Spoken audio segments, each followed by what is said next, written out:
do menino. Por que Deus não ouve o choro de Agar? A Bíblia é categórica em dizer: Deus ouviu o choro do menino. Progresso.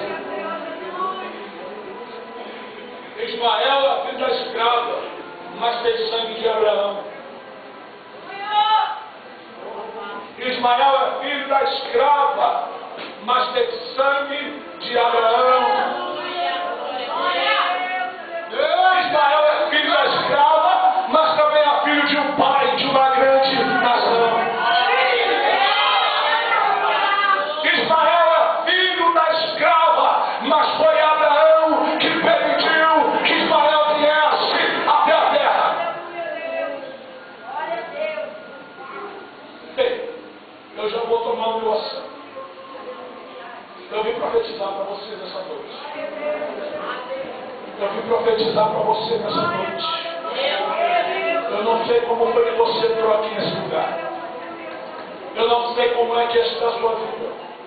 Eu não sei se alguém te enxotou para o deserto.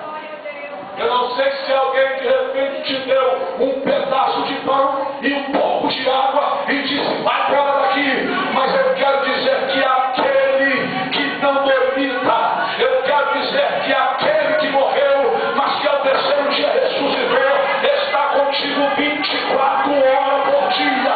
Ainda que pareça que você esteja andando errante, Ele está do seu lado andando contigo. Ele está do seu lado andando contigo. Ele está do seu lado andando contigo. Ele está do seu lado andando contigo. Aleluia. Aleluia. Aleluia. Eu sei que tem gente que está no deserto aqui. Eu sei que tem gente que está no deserto aqui. Mas Deus nessa noite mandou vir aqui para dizer para você: não tema mais.